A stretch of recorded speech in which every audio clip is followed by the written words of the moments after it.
The Tom Woods Show, episode 665. Prepare to set fire to the index card of allowable opinion. Your daily dose of liberty education starts here. The Tom Woods Show. Hello, everybody. Tom Woods here. As promised, Ryan Moran is returning to the show today, but I'm pretty sure I told you the first time he was on, which was 2-3 weeks ago, that the episode you were hearing back then was really take two, because take one, I totally, let's see, hijacked, that's the word, hijacked the conversation. But poor Ryan, he'd come on to talk about, economics in one lesson and his views on capitalism and the market economy and libertarianism and all that stuff. And I sort of more or less said, yeah, that's all nice, but tell me about your businesses. And we talked all about that, that sort of stuff, entrepreneurship-related stuff, which is nothing wrong with that, but that's not what the poor guy prepared for. So we decided, well, how about we actually do an episode in which you actually talk about what you came here to talk about? So that's what we wound up playing the last time. This is the one that I wound up doing, even though it wasn't quite what he was expecting. I said, look, it's my show, doggone it, I'm going to ask what I want. So this is like those Honeymooners episodes that were in the vault all those years. Then they opened the vault or whatever it was, and then all of a sudden you could see them again. Well, that's kind of like what this is, one on the cutting room floor, but it's like Jethro Tull's music that was on the cutting room floor. Like they were releasing album after album after album after album of stuff that had been sitting on the cutting room floor, so to speak, that had been discarded. And you listen to it and you say, this is better than half the stuff they released. This is top-notch stuff. But Ian was such a perfectionist, he wouldn't release it. But I couldn't live without that material. It's so, so good. So you're going to feel that way about this. You're going to say, this is what Woods discarded? My gosh, what a perfectionist this guy must be. I don't know if you're ever going to say that. I have no idea. I don't know what you're saying now. I have no idea. Who knows? But regardless, I'm going to play this for you. Ryan Daniel Moran is a successful entrepreneur. You're going to find out more about him because that's all I'm going to be yapping about. But it's going to be very interesting. We sure enjoyed it, and I hope you do as well. Check him out at freedomfastlane.com. He's going to be moving over very soon to capitalism.com, which he just bought the rights to, and that should be ready to go in about a month or so. This is May 2016, which I'm talking to you. So here we go. This is my first attempt at a conversation with Ryan Daniel Moran. Here we go. Ryan, welcome to the show. Tom, thanks so much for having me on. It's great to be here. I got so many things to ask you, man. And sometimes I know the guests personally, so I know where they were born. I know how many kids they have. I know the whole story about them. In your case, I read just enough to get us started, but you seem like an interesting enough person. I want to just peel away the layers of the onion live here with you. I started, I was just telling people that I got so many requests from people to have you on after you made that video about your tax bill. I got so many people because I have a private Facebook group for people who support the show. And I had two separate threads going of people, they weren't going to commit an atrocity or anything if I didn't have you on, but they were really, really insistent. So look, all right, people, look, that's it. You can stop writing to me. Here he is. Let's start Thank you for badgering Tom. Yeah, exactly. That's right. Before I get into any more of your background, let's start right there with that because April 18th was the official date this year for the IRS, and I make quarterly payments as you probably also have to do. So let's start right there. Tell me exactly what happened that led you to make this video showing the check you were sending into the U.S. Treasury. Yeah, so I wrote the biggest check I've ever written in my life, I think anyway. It was $170,000 made out to the IRS. And I got a little bit vomity in my mouth. And it seemed like a perfect opportunity to just openly put a face to who it is that gets kind of, I think, demonized and attacked, especially today when you hear people saying that people need to pay their fair share, that businesses have a bunch of loopholes. And we can talk about what loopholes exist and who uses them, but it sure seems to me like there is a big push and a big leaning to demonize that group as if there's some mysterious people behind closed doors who are secretly not paying any taxes and laughing all the way while doing it. And I'm in the highest tax bracket, and I know that businesses pay a whole bunch of hidden taxes that people don't even know about. So as I'm writing this check for $170,000, I just whipped out my phone and said, here it is. Here's the check of what I owe at the end of the year. And it represents a portion of what I had to pay this year. And there was a lot more taxes, but there was a little bit of some unforeseen things that the government gets you with that you don't tend to hear about. And I just wanted to share that because I think people forget. We like to put a face on those who are struggling, and we should highlight that, and we should have discussions about who's struggling and who's a victim in today's modern society or who doesn't have a shot. We should have that discussion, but no one talks about the business owners who are creating the jobs that are hurt by government policy or that are hurt by excessive taxation. And nobody talks about what it looks like for a business owner to not be able to hire more people because they're being taxed to death. We just hear about what the government can do as far as all the programs it can create and the infrastructure it can build. But we forget that you have to rob from one mouth to pay for another one. And I just wanted to humanize that experience for those who don't necessarily see that on a regular basis. So that was the reason for the video. Now, was it a Facebook-only video or is it up on YouTube? I can't remember. Well, I just put it on Facebook at that time and it went viral. And so I flipped it over on YouTube, but most of the views were over on Facebook. Okay. I ask you that only so that I want to be able to post it on the show notes page for today for people to watch it. Now, of course, you got a lot of support because if you're posting it on Facebook, people who follow you already and already know your story are going to be the first to see it. But then they share it, and then they have Bernie Sanders supporters among their friends. And you responded to one person. Again, this was posted in my group. Somebody was all upset about, oh, my goodness, the millionaire whiner about his tax bill, blah, blah, blah. And they were shedding false tears for you. Do you remember what your response was? Can you share it?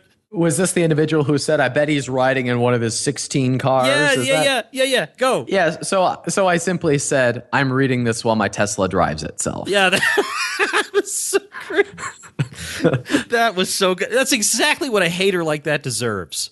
Well, yeah, I mean, if you can't laugh off those who will talk against you, what can you do? And there was another thread on there where someone was upset that I actually responded to that person.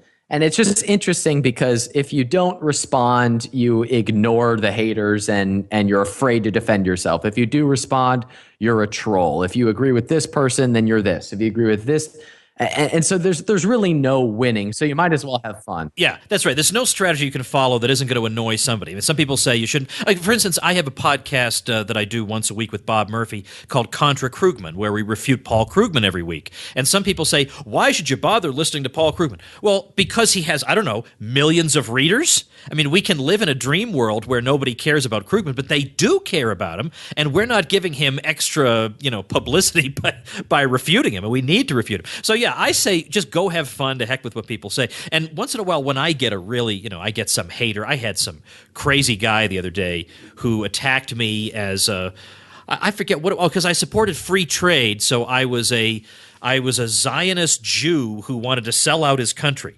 Now, I'm not any, what? I don't even know what you're talking about. So I thought, you know what? That's too good not to use. So I used it as an email to my list. And I said, now, these are the crazies I hear from once in a while. Now, if you want to be shielded from the crazies, you can come into my private Facebook group, No Crazies Allowed, Cool People Only, and I'm able to recruit people into my supporting listeners program. Why let a crazy go to waste, Forgive me for bringing this to a philosophical point, but it just goes to show you that you can't please everybody, that no matter what you do, some people are just going to disagree and be upset. And that's one of the reasons why I would consider myself kind of a small government guy, a libertarian, if you will, because we all just need to be responsible for what we do and for the results that we get. To expect for a program or a policy or even a business to serve everyone is unrealistic. You can't even post something on Facebook without somebody being offended. Right. Why are we expecting the same policies to be a fit for 400 million people? And the thing is, I think a lot of us have a desire to, I think it's a natural human desire to be liked and to please people. And I just remind people that Murray Rothbard, one of the great libertarian thinkers of all time, had enemies among libertarians. So if Murray Rothbard has enemies among libertarians, you're going to have opponents almost no matter what you do. All right, I want to talk about, well, first of all, you have acquired capitalism.com. I'm not going to ask you how much you spent. It was probably less than you paid to the Treasury. That is true. But it must have been a premium domain, and you're going to be doing some interesting stuff there coming a couple months from now. Yeah, well, thanks for asking about it. I run a website called Freedom Fastlane. I also podcast about business and entrepreneurship. Yeah. We'll get to that in a minute. Yeah, absolutely. Well, we're moving over to a new domain, and it's capitalism.com. And the reason why we decided to get that name was because I feel very strongly that there is a dangerous movement happening that is anti that word. And you can blame politicians, you can blame millennials, you can blame whoever. The fact of the matter is, it feels to me like there is an understanding that capitalism means you're in bed with government, not that you're trying to solve problems in spite of government. And there is this trend right now, I think that I perceive, where it seems like government is being trusted to be the solver of our problems. And I think that individuals are the solver of our problems. I think that personal responsibility is what solves our problems. So I felt the need to do something about that. And I find myself talking about that more and more just in my own business. So we went out and spent what it took in order to acquire that domain.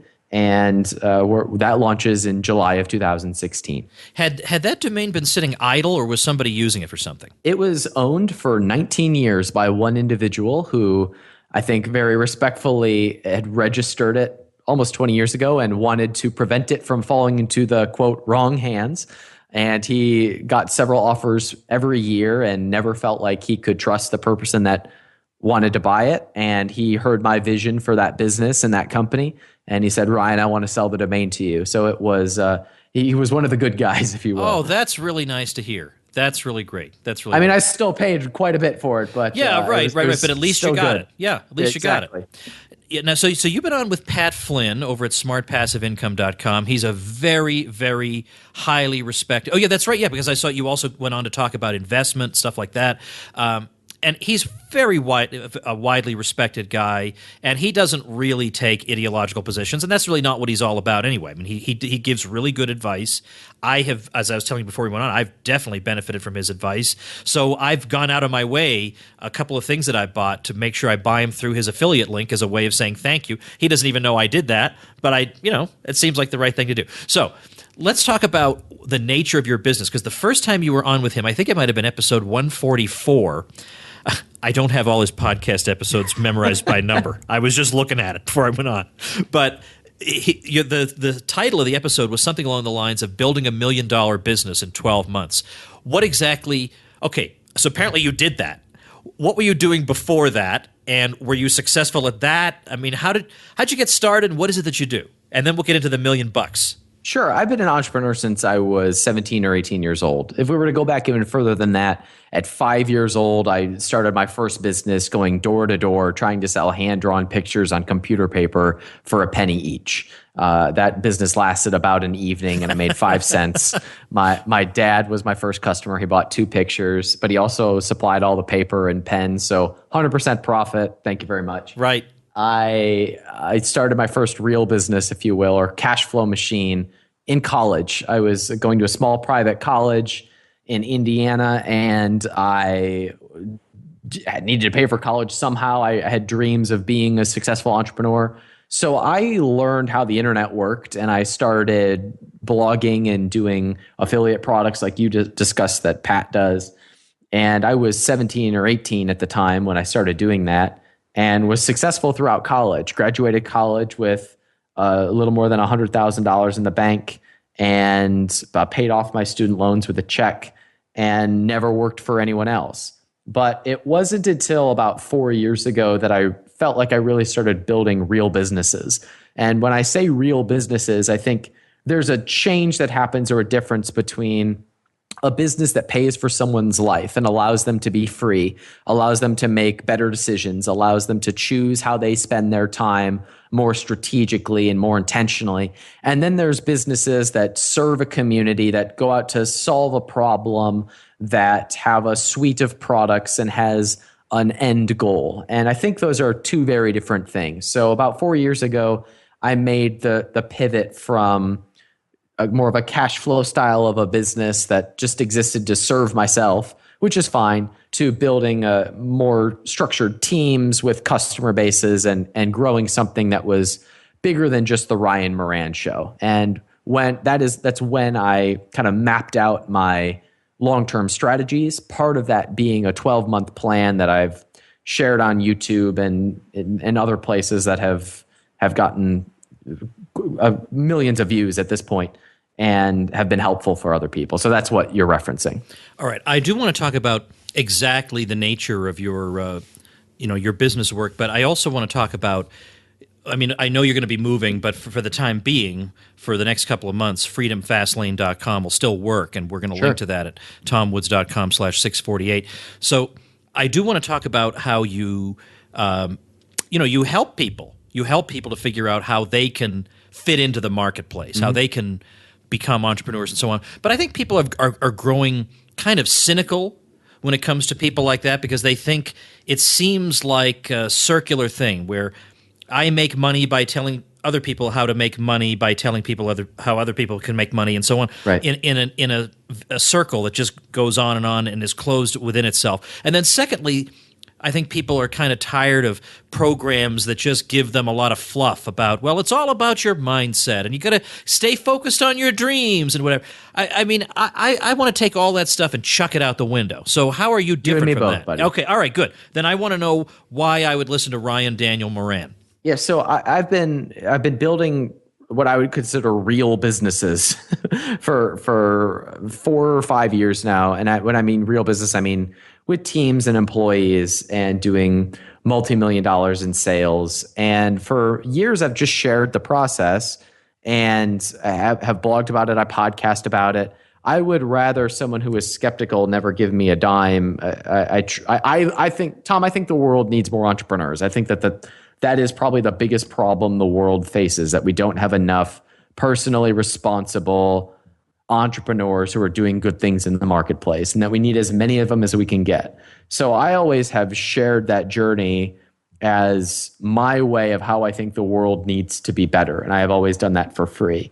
On the business side, I do have a business that both invests in, buys businesses, and does workshops for entrepreneurs. But we try to give everything that would help someone get started away for free, because I just think the world is better when it has more entrepreneurs.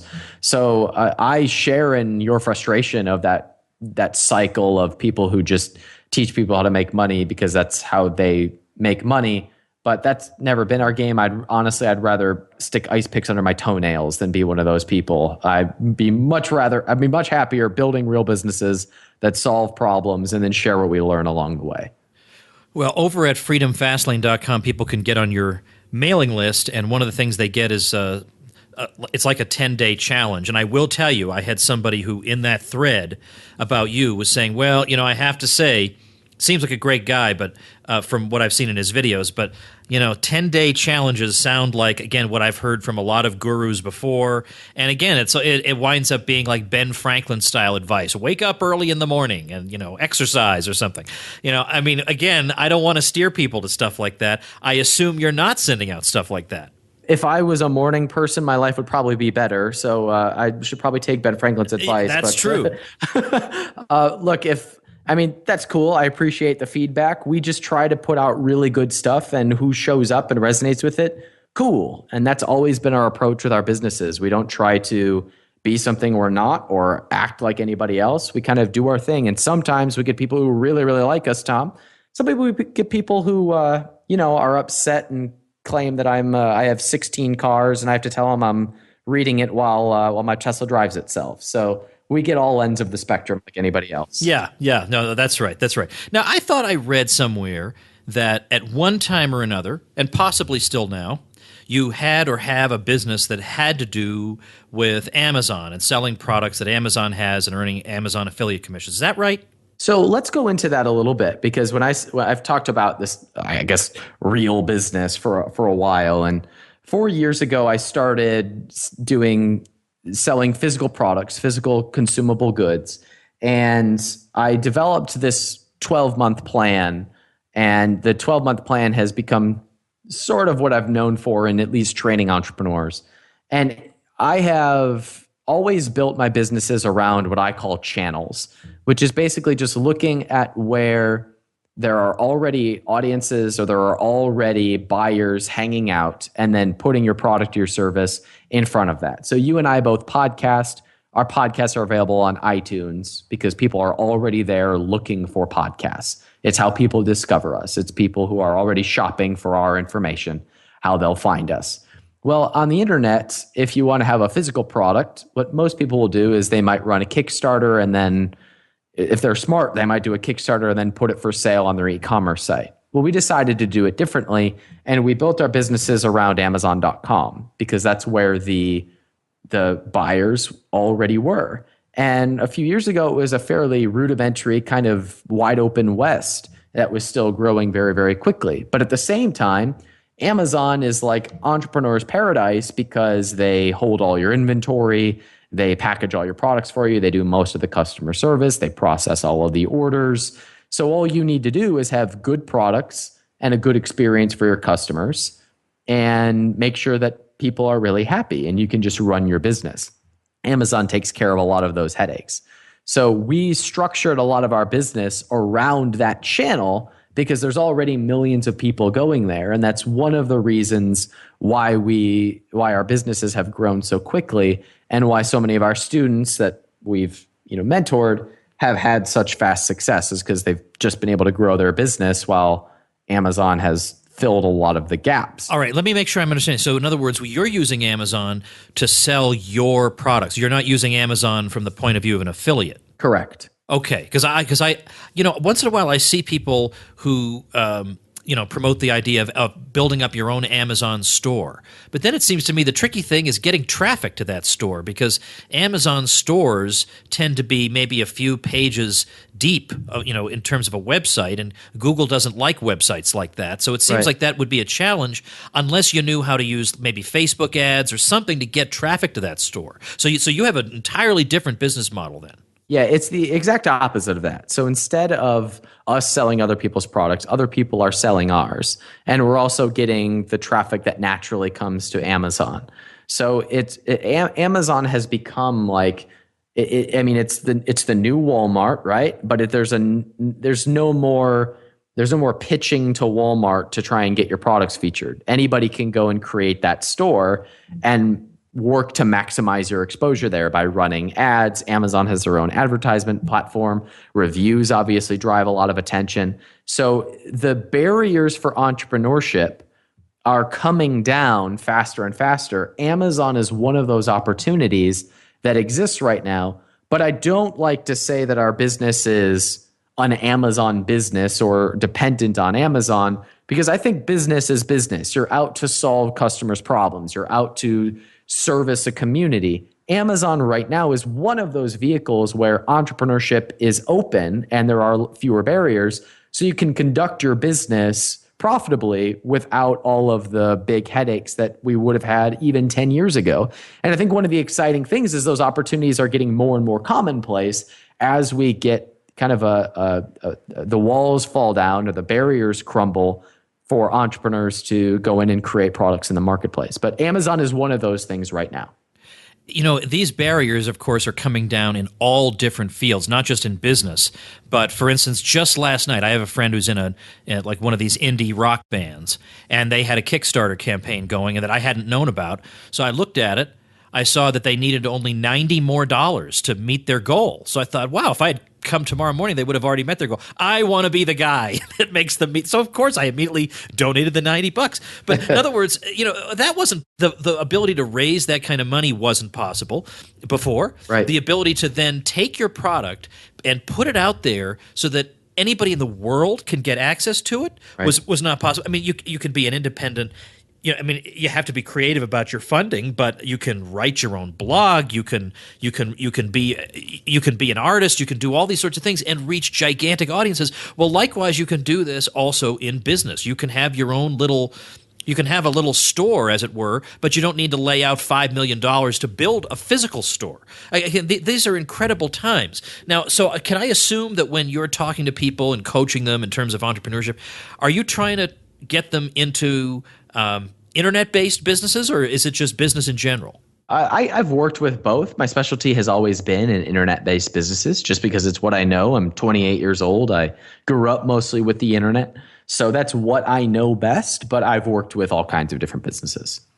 I even own a restaurant. I also own a fulfillment company for physical products. So I've been kind of across the board, but my specialty has always been the internet.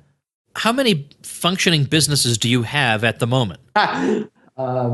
6 or 7. You sound like John McCain counting his houses. He's not sure how many he's got. I gotta go count my cars and myself. Yeah, you gotta catch it. Wow, that's something else. So obviously, I mean, these would be real businesses because there ain't no way one guy is doing the day-to-day work of 6 or 7 businesses. Exactly. So, Tom, I talk about this fairly publicly. My dream, my greedy, evil capitalist dream, Tom. Oh, let's hear it. Is to own the Cleveland Indians. That's my heart and soul. I'm a glutton for punishment. I love my Cleveland Indians, and that's always been my goal. So I've kind of thought about and approached business a little bit differently than the type of person that you might want to go to just have a lifestyle business. Pat Flynn is a buddy of mine, and he works with a lot of people who have that dream. I have a different dream, and it's to be one of those big evil robber baron capitalists who owns a Major League Baseball team. So I'm one of those greedy 1%ers. Wow, for some reason I don't mean to compare you to Homer Simpson, but did you ever see the episode where his dream is to own the Dallas Cowboys, and at the end he only manages to get the Denver Broncos, and he's deeply, deeply disappointed and insulted. Like this is the worst possible outcome you can imagine. All right. Anyway, I'm sorry. There's some weirdly appropriate / inappropriate Simpsons reference for almost any conversation that you're having. All right, so somebody comes to you and says, Ryan, you've done all this stuff. You're only 28 years old. You're rolling around in money. You're coaching people, but you're also well, first of all, I think it lends credibility to your coaching that you are running businesses that are not themselves exclusively devoted to coaching other people. You actually are doing things in these other businesses. Okay. But they say, look, maybe you just had some kind of special know-how that I'll never have, or you have some instinct. You have the nose for it that I don't have. I don't even know where to begin. I don't have any capital. I don't have any connections. Where do you start with those people? Yeah, I think it's important to note that, in my opinion, everyone already is an entrepreneur. I mean, everyone is being compensated according to what they bring to the marketplace.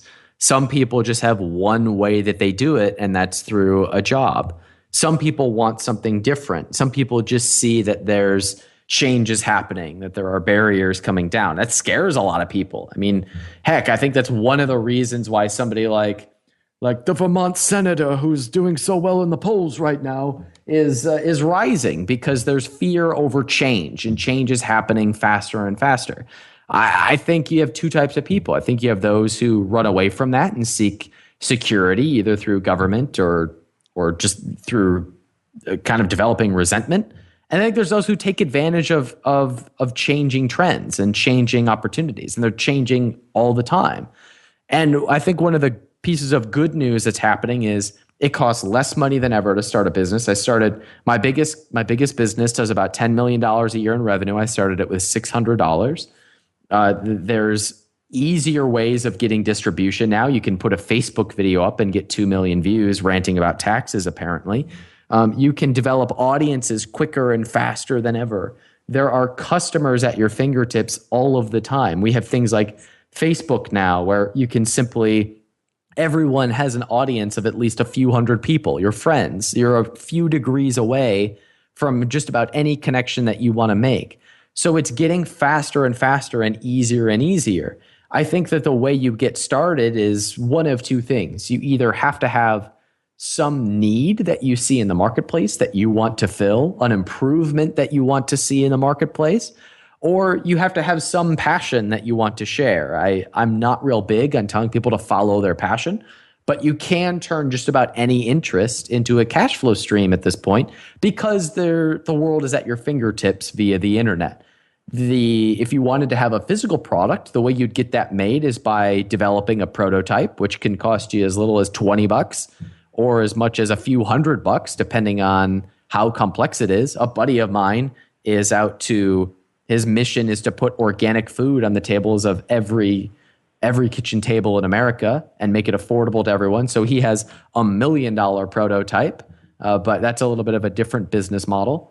But having someone else develop a prototype, now you can sell things before they're even made, like with Kickstarter, as we talked about.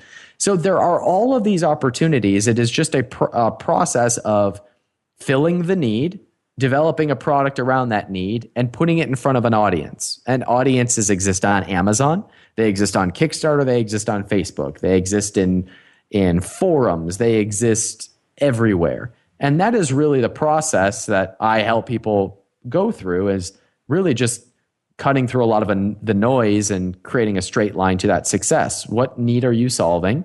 How are you solving that?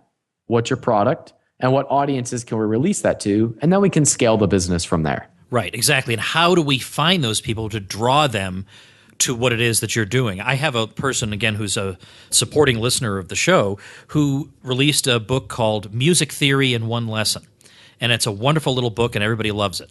But no one knew who he was. He didn't have name recognition. Now, he could have just sat there and said, oh, woe is me. I have a wonderful book, but no name recognition, so I guess I'll just go drown my sorrows in drink, and that'll be the end of it. Mm-hmm. No. He went to different Facebook groups that were dealing with music theory, and he answered people's questions, and then he had a link to his book.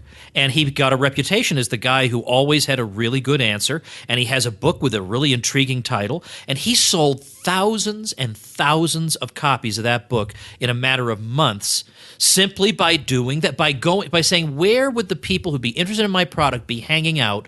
I'm going to go find them there, instead of just building my beautiful website and just sitting there scratching my head wondering why they're not clicking on it. Right. Good for him. And I mean, in that same vein, 7 days ago, Tom Woods did not know who I was. And I've known who he was for 6 or 7 years. Yeah, I'm sorry about that, actually. I'm not sorry you knew about me. I'm sorry I didn't know about. Maybe I am. I don't know. I'm sorry I didn't know about you. Now that I look at what you're doing, I don't know how I didn't notice it. But go ahead. Well, I mean, the process of if you're putting good things into the marketplace, eventually people notice you. There is attention being thrown out everywhere right now. It's like an attention and customer superhighway. But most people are waiting for the opportunity rather than going after it by just saying, where's my audience? How would I connect with that audience? And how do I solve their problems? And that's business 101. Yeah, that's right. And as I've said, ad nauseum, the ways you have to reach that very precise audience are a marketer's dream today. People would have killed to have the chance. I always give this as the example. This is the classic example. I promote the Ron Paul homeschool curriculum because I created courses for it, and I have an affiliate site set up for it. And on Facebook, I can pitch it to moms and dads of children. So I know they're potential customers who also have expressed an interest in homeschooling and who also have expressed an interest in Ron Paul. How would I have done that? Now, okay, I could dig out some magazines for homeschoolers and try and figure out how to produce an ad for them. But those magazines, maybe they have 20, 30,000 subscribers. This is hundreds and hundreds of thousands of potential people. It's a miracle. Right. And I mean, forgive me for repeating myself, but that is commonplace now. And those types of barriers are coming down to where you can get so targeted on who you want to help and who you want to serve. And I think that is going to become more and more necessary for people to realize that, because we are in the age now where entrepreneurship is becoming not just a fantasy, but it's becoming a necessity. We are now being forced more and more to serve one another in more direct ways and being compensated for the direct value that we bring to the table, assuming, of course, government doesn't get in the way. All right, tell people about your podcast and about what else they might find at freedomfastlane.com. Sure. So my website's freedomfastlane.com. I podcast and blog about both my businesses. We publish income reports so you can see the breakdown of where we're making our money, the investments that we're making. We'll be moving over to capitalism.com in the summer of 2016. And at that point, we'll be talking a lot more about government policy, and we'll be talking more about investment and personal responsibility. I think that the world needs more capitalism, not less. I'm out to reclaim capitalism and show that it is not an old idea, that it is not a bad idea, but it is the way that we will solve most of the world's problems through individuals who will take personal responsibility and will do something to be the change that they want to see in the world. And that launches this summer. So my website now is freedomfastlane.com and capitalism.com. All right, great. I'll link to freedomfastlane.com, and then when capitalism.com goes live, we'll go back and change it on the show notes page. So it's tomwoods.com/648 for anybody who's, if you're driving around, you're afraid you're going to forget the website, just remember 648. And it'll be on that show notes page. Ryan, it's great talking to you because you are doing exactly what I'm more or less recommending, or your thought process is exactly where mine is. That right now it's very frustrating thinking about government policy and politicians. It's demoralizing to watch the presidential race. You feel like no one understands anything. It's very frustrating. So maybe the thing that we can do in the meantime, in addition to educating people the best we can, is to focus on what we as individuals can do to try to prosper the best we can in spite of all the obstacles being thrown at us. And you're a great example of that very thing. So I hope people will check out freedomfastlane.com. And I appreciate you coming on such short notice and talking to me like this. Sometimes it takes weeks to get somebody to come on, and you accommodated me so kindly, and I appreciate that very much. Well, thanks, Tom. I really appreciate it. And since you believe in that mission, what I'll do then is I'll organize some content together for the listeners so that we can put more of an action plan together if they want. Because I do think that there is a gap in our kind of libertarian community where we talk a lot about how the government needs to stay out of things, but we don't talk about what fills the gap, which I think gets filled by entrepreneurs. Right. We like to talk about how we should have the government stay out of healthcare, but we never really address the question of how do we solve those who are in the most need? And I would say through capitalism and entrepreneurship, but we rarely have that conversation. And that's why we need more entrepreneurs. So I'll set up a link over at freedomfastlane.com/Tom, and I'll just put some lessons there if people are wanting to become entrepreneurs and need more of a path to get there. Wow, smart. You pulled a really neat marketing trick right here in front of my eyes on my own show. Fantastic. All right. Then I want you people to do that. freedomfastlane.com/Tom. Yes. Step right into it. Head right over there. Thanks again, Ryan. I hope we'll talk again soon. All right. Thanks, Tom. All right, everybody. You will never guess what I have to share with you right now. Okay? I'm gonna give you 2 seconds. I want you to collect yourself and think. What is Woods going to share with me right now? Ready? I'm going to pause. All right. Did you come up with another listener-created website? You're darn right. This one is called econgirlnaoto.com. So it's econgirl, then NAOTO.com. And I'm going to let her describe for you what you'll find there. She was saying that one day, it's called Fashionable Econ Girl Naoto's Cognitive Dissonance Blog. And she says, one day I was so fed up with anti-liberty logic that I was scrubbing my teeth in a rage, and I thought, some people can't brush their teeth without government intervention. That's when the blog got its makeover, because it originally was something else. And first new post. I've got around 30 posts worth of articles that parody the hyperbole and contradiction often used by defenders of regulation, socialism, and political correctness. I'm satisfied to start showing it off. For now, it's good for a chuckle from those who rip their hair out in frustration like I often do. So econgirlnaoto.com. And when you go there, you'll see exactly what she's talking about. It's posts in which she's quoting from fictional people, basically. She's more or less making up these statements, but these are statements that some people no doubt have made, and they do reflect how real people do think. and you'll see what she's doing with this. But it's rather a clever site, and of course, I will also be linking to it on the show notes page today under listener website mentioned, tomwoods.com/665. Don't forget, now is an excellent time to lock in your hosting if you're going to start your own website, because the 36-month plan at Bluehost right now is just $295 a month. You'd be crazy not to lock that in, and you'd be even crazier not to use my link to do it, because you get all these great bonuses. Video tutorials, plus a great shout-out to get you a little bit of extra traffic. So check out all your goodies and my special link at tomwoods.com/publicity.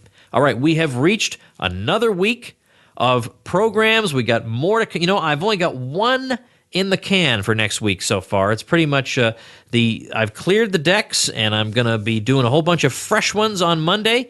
But this coming Monday, it's episode 666. And if you're expecting an episode on the devil or on conspiracies or on evil, you got another thing coming.